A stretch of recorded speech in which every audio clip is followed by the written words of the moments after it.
the hub is ruining your life. For me, I was 13 when I first discovered it. It was shown to me by some older boys in my school at the time, and it wasn't until I was 14 when I first orgasmed to it. And for me, from this moment, I was hooked.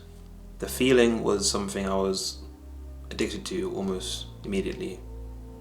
A sensation that I couldn't describe at the time, and was something I felt like I was missing out on. But instinctively I knew it was something that was shameful and I had to hide. But at the same time, it was something that was so openly discussed between the boys at my school that it made me feel like it was normal and maybe even healthy to an extent, because I had also heard that it was good for prostate health and things like that.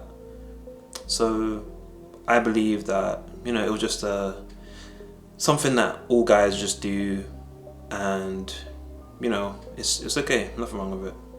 And I personally was never the biggest beater. Like, I think I averaged maybe 4 to 5 a week at my peak. And it wasn't until my first serious relationship when I was around 16 where I realized it was an issue. Because it wasn't until this moment where I was about to have my first sexual experience at the age of 16 where it suddenly dawned on me that I didn't know anything about sex. Because I remember with a girl that I was in a relationship at the time, she would tell me about her past sexual experiences, and she even asked me if I had any, and of course, trying to be the man, I lied and made up experiences and said, oh yeah, I know what I'm doing. Of course I do, why wouldn't I? But the truth was, I was embarrassed.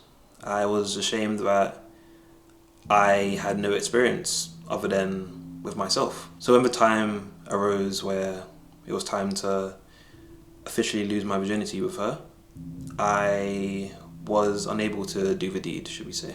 Because I literally realized I didn't even know how or where to penetrate.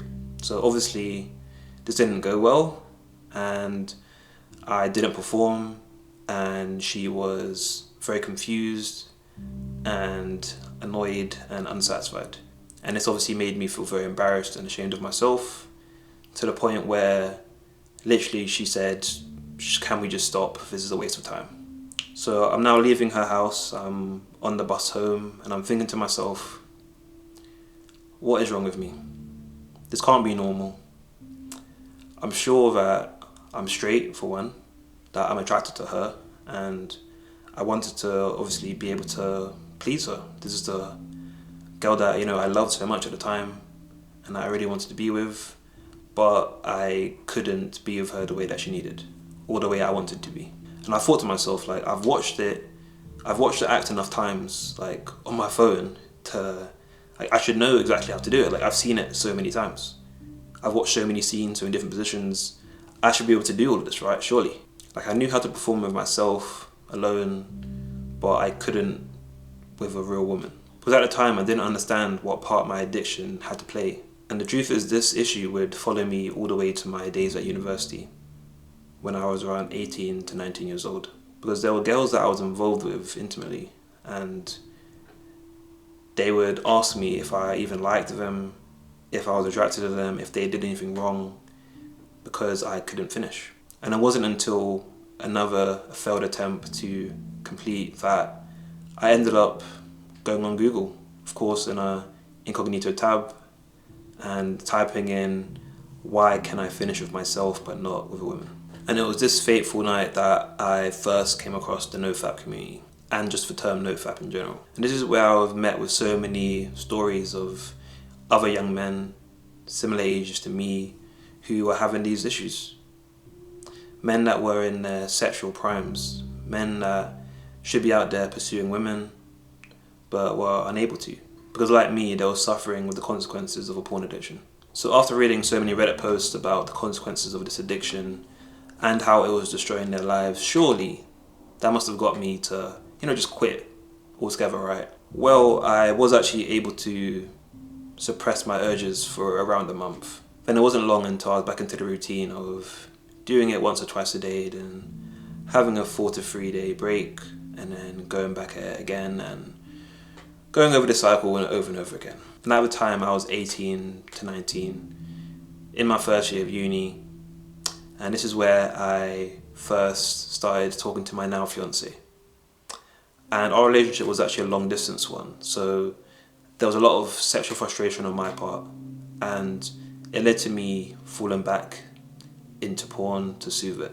But it wasn't long into our relationship where I realised that I was having these issues because I had literally conditioned my mind to only be aroused by pixels on the screen, by these super HD videos with these 10 out of 10 models with the perfect lighting, the whole camera and sound crew, when the actual experience is far more intimate and vulnerable. There's no director telling you to change positions, there's no 10 out of 10 stunning model with exaggerated moaning, none of that. It is stripped back, it's literally just you and a girl in a room together. She has her own issues, she's probably a bit awkward and vulnerable just like you, and she's waiting there, waiting for you to make the first move. But because you're so used to just sitting there, watching these pixels go at it, basically watching another man do what you want to do, now that you're in the driver's seat, when you're actually in this person's shoes, you have no clue what to do. Like, you don't even know where to begin. And I'm sure you can probably relate to this because there's thousands of men around the world, if not more, that struggle with this issue. And if you're a virgin and you're still yet to have your first sexual experience, if you keep going down this path of addiction, you're setting yourself up to be forever disappointed by the reality of sexual encounters. That's not what you want. Just to clarify, I don't enjoy making these No Fap type of videos. I personally think the whole No Fap community is extremely cringe, and it's full of a lot of toxic liars that just sell young men dreams. And that's not what I'm here to do. Like, these creators will actually tell young men that they'll be able to fly and shoot lasers out their eyes after 2 weeks of No Fap, when that's simply not the case. The only benefit from stopping is that you'll eventually return to being a normal person who's no longer addicted. Anything else is just pure noise and garbage. So sorry to disappoint you, no, women will not suddenly be attracted to you. Women will not suddenly be begging to have your kids, none of that. The only reason people talk about how great it feels to be on NoFap is because how bad it feels to be addicted. Someone who lives with addiction is experiencing some of the worst feelings that humans can feel. So of course, when you get out of this addiction, you can't help but just enjoy life so much more. And it's because when you fap and touch yourself on a daily basis, you're literally, like, biologically telling your body that you're winning at life, that you're out here impregnating multiple women every day, when we both know that isn't the case. And this will prevent you from having the energy to go after your goals, to pursue the things you want from life, because your body will be telling you, hey man, just relax, just sit back, you're clearly doing what you're made to do. And the whole counting your days and your streak is another reason why I really dislike the NoFap community. By keeping score of the amount of days it's been since you last did something you're addicted to, you're basically telling yourself that you're still addicted to this thing that's attached to you. And you're also setting yourself up for failure, because you're just counting down the days until you relapse, which basically means you still see yourself as an addict. So the goal is you have to change the way that you see yourself. For me, I simply say, I don't watch that.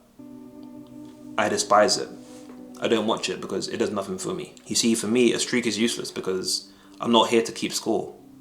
This is a lifelong goal for me. For example, someone that drinks doesn't count down the days since they last had one because they don't see themselves as a drinker. Because the truth is, if you actually want to beat this addiction, you have to tell yourself that this addiction is not serving you in any way and that you don't need it anymore. Maybe at a time you needed it to process something you're going through, but in this stage of your life, you're deciding that you no longer need it. Because what you have to realize is that you're choosing momentary bliss, a few moments of pleasure, over your lifelong goals and ambitions. Because imagine just looking back at yourself right now, when you're 40 years old, and realizing that this is the time that everything changed for you. But also, similarly, imagine being 40 and realizing, man, I've been addicted to this my whole life basically. Because there's no way that you, as someone in their 40s, want to have this sort of cloud hanging over your head, Because we all know the shame and guilt you feel after you do this. If you're saying you don't feel that, you're lying to yourself. We all know how bad it feels after you've basically just robbed yourself. You've basically just stolen your own essence from yourself, not to get, too spiritual. Because we all know how this shame seems to almost cling on to you. Like, it feels like people can almost like smell it on you. Not to be gross. But I promise the opposite is true as well. When you're someone who no longer engages in this sort of activity, you're just more confident. You just feel a sense of pride in yourself because you know you've been able to beat something that was so hard. You've been able to overcome something that has destroyed so many other people. The pride that you have after doing this is immeasurable. Because knowing that you can control your sexual urges is a game changer for all men. Because if there's one thing in this world that's keeping men trapped right now, it's the lack of discipline. Because if you think about even the act of, fapping, if you think about it from a third person view, you're literally sitting there, maybe you're lying down in your bed, you've got a phone in hand, watching pixels do things that you want to do. And you're then lubing up your hand and moving your hand up and down on your private parts, just so you can feel a little moment of satisfaction. How pointless is that, realistically? When you think about all the negative consequences that come from this one act. Like, the balance is just it's not making sense, is it? Okay, so we both know you've probably watched hundreds, if not thousands of videos like this. You've had the idea of, okay, I need to stop doing this. And you've watched these videos, and maybe for a couple minutes after you feel like, oh yeah, I can do this. And then you fall back into the trap again. Because I can talk to you all day about how bad it is and how much you need to stop. But we both know at the end of the day, it is you versus your brain. Because the thing that's supposed to be helping you in your life and on your journey of life, your brain, can actually work against you as well. Because your brain will actually manipulate you to get what it wants. Because what your brain wants and what you actually want inside aren't actually always on the same wavelength. Because your brain actually desires comfort and safety more than anything else. So once you understand this, it's easy to understand that your brain cannot always be trusted. So the first thing you need to do is retrace your steps. When you do relapse and watch, those videos, how does it usually go for you? How does it start? What are the chain of events? You need to understand how you end up in these places in the first place to fully nip this problem in the bud. So to be personal, for me, my usual routine was maybe it'll be late at night, I'll go on my phone, I'll probably scroll on Instagram or Twitter for a while, and then I'll see an attractive woman. I may then go on their profile, look at their pictures, kind of just goggle at it for a while, and then before you know it, I'm now on the hub trying to find someone that looks like them. 10 minutes later, I'm in my bed hating myself all over again. Looking back, it's clear where I went wrong here. One, we all know that these social media sites are gateway drugs. We all know that. Especially nowadays, with the amount of OnlyFans models and just the sort of degeneracy that's there nowadays, it's so easy to fall into these traps. And since a lot of our activities are tracked nowadays on our phones, the algorithm will actually provide you with more of these images the more that you watch them in the first place. And our brain subconsciously knows what they will find on these apps. So don't let it trick you into playing innocent and being like, oh, I'll just on there just to, look at memes. What if you are online, scrolling at night, looking for memes? It's clear that you need better things to do with your time, bro. You need to do more. If you have this addiction, you cannot afford to be bored. You can't. That's not a luxury that we can afford to have. Because as we all know, idle hands do the devil's work. So you need to keep yourself busy with tasks that will help you in the long term, preferably. Things like going to the gym, meditating, spending time with friends and family, maybe even start a side hustle. Anything that allows you to use the sexual energy as fuel. And even if you have to, avoid being in the environments that usually lead you to relapsing. So if you're someone that always relapses when they're in their bed at night, scrolling on their phone, maybe an hour before you go to sleep, put your phone away. Therefore, the option is not even there. The harder you make it to fall into these traps, the harder it will be for you to relapse.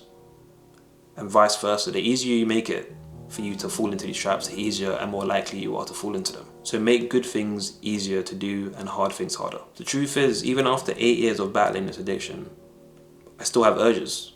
They don't just suddenly disappear one day. And as men, our testosterone pushes us to, of course, gratify our sexual urges. But as a man, you need to exercise your better judgment and resist this temptation. Because even though these sites, are free what you actually pay with is your soul and your future. And we all know that's a price way too heavy to pay. And I've said this before in previous videos, but for me, I feel like meditation has helped me so much with so many things, this included. Because when you give your mind time to think and compose itself and relax, you'll almost always choose the best option. Because I know sometimes when you decide in your head that, you know, when I get home, I'm gonna do it, it's almost impossible to stop yourself. But I guarantee, if instead you come home when you would, you know, usually go to these sites and instead just meditate for 5 to 10 minutes, I guarantee you would choose the right option.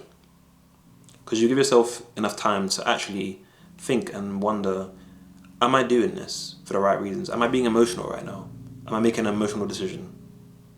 Or am I making a decision that will actually benefit me in my future? Because once you see yourself as someone who's not trying to stop, and instead see yourself as someone who has stopped, and someone who doesn't watch that anymore, someone who doesn't need it anymore, you'll have so much more energy to work on yourself. And then before you know it, you'll be attracting money, women, high quality friends and people around you.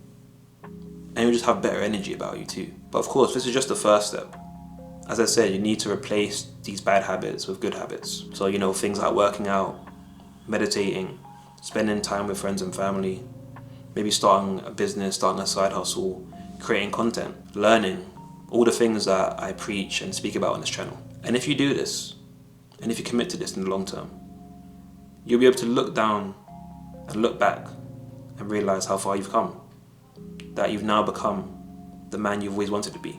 A man that can look himself in the mirror and smile and be proud of where he's going and where he is. And have pride in the fact that he's working towards something. Okay, so after this video, you need to make a promise with yourself. Promise to stop watching these pixels on your screen, to stop watching these no-fap videos that promise you the world but deliver nothing, to stop binge watching self-improvement content but never taking action on the things you learn from the videos. It's time to become a man. Leave the childish, immature, degenerate activities behind. Because we both know that they haven't brought you where you want to be. They're not serving you. They're now below you. They're now beneath you. You don't need them anymore. So you need to become a man that doesn't need pornography in his life, because it serves no purpose for him. To become a more mindful and conscious individual who doesn't indulge in shameful activities. Because I used to be that person, and I'm not that person anymore. And I wouldn't go back for anything.